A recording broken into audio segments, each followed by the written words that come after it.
నందుని సాంసారిక జ్ఞాన వివరణ. శ్రీనారాయణుడు ఇట్లు చెప్పాను. పరమానందుడు పరిపూర్ణతముడు, ప్రభువు, పరమాత్మ, పరముడు, భక్తులను అనుగ్రహించేవాడు, భూమి బరువు తగ్గించటంలో నిర్గుణ స్వరూపుడు, ప్రకృతికి పరుడు, పరాత్పరుడు, భగవంతుడు, బ్రహ్మ, ఈశ శేషులచే నమస్కరించబడవాడు, గోకులం నుండి వస్తున్నవాడు, విరహజ్వరంతో చలించిన వాడైన నందుని స్తోత్రం విని ఆనందించి శ్రీకృష్ణుడు నందునితో, జగత్పతి, ఓ నంద, నందన వ్రజానికి వెళ్ళము, శోకం విడిచిపెట్టు, భూమిపై భ్రమ వదులుకో, సత్యమైన పరమైన శోకబంధాన్ని తొలగించు, జ్ఞానాన్ని వినుము. వాయువు, భూమి, ఆకాశం, జలము, తేజస్సు ఇవి అసలు ఉండునవి అని చెప్పబడినవి. ఈ శృతి గణాలతో, పంచభూతాలతో ఎల్లప్పుడూ సృష్టి స్థితి జరుగును. ఓ తండ్రి, అందరు ప్రాణుల దేహం పాంచభౌతికం, మిథ్యాభ్రమ కలది, కృత్రిమం, స్వప్నం వలె మాయ కలది. పంచభూతాలు ఎప్పుడు ప్రాణులన్నింటి దేహం స్వీకరించును. ఈ పేరు మాయకు సంకేత రూపం, భ్రమాత్మక. ఎవడు ఎవనికి కొడుకు, ఓ తండ్రి, ఎవనికి భార్య, ఎవడు భర్త.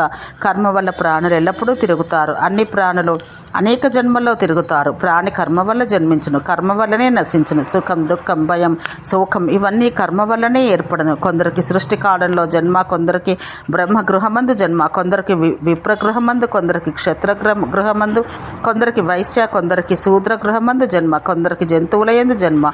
ఓ తండ్రి, అందరూ తమ తమ కర్మలు అనుసరించి మర్రమర్ల పుట్టుక చావులతో తిరుగుతూనే ఉంటారు.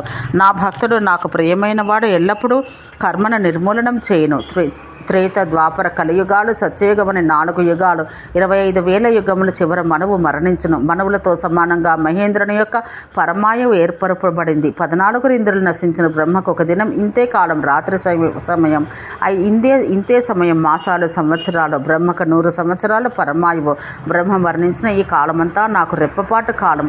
బ్రహ్మ నుండి గడ్డిపోచ వరకు అంతా విశ్వమందు ఏర్పరచబడింది. ఇది నిజం. నేను పరమాత్మను, భక్తులను అనుగ్రహించిన కొరకు రూపం ఎత్తాను. నా మంత్రం ఉపాసించేవాడు ఈ భూమిపై శరీరాన్ని వదిలి పురాతన కర్మ వదిలిపెట్టి గోలోకం వెళ్తారు.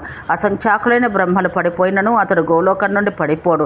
జన్మ, మృత్యు, జర వీరిని తొలగించు నిత్యమైన తన దేహాన్ని స్వీకరించను. ఓ నంద, నా భక్తులకు అశుభం ఎక్కడా లేదు. ఎల్లప్పుడూ వారిని అంతటా అన్ని విధాలా సుదర్శనం రక్షించును. నాకన్నను నా భక్తుడు బలవంతుడు. నేను అతనికే స్వామిని. నాకు స్వామి, తండ్రి, కొడుకులు ఎవరూ లేరు. పుత్రబుద్ధిని వదిలి నన్ను బ్రహ్మస్వరూపునిగా సేవించు. అందువల్ల బ్రహ్మబేడిని ఛేదించుకుని స్వయంగా గోలోకం వెళ్ళము.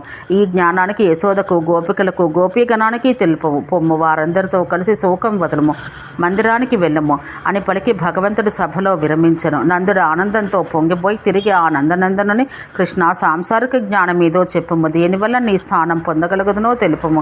నేను మూఢుడను. ఓ పరమానంద స్వరూప, నీవు వేదాలకు తండ్రివి అని పలకగా కృష్ణుడు ఈ విధంగా చెప్పెను.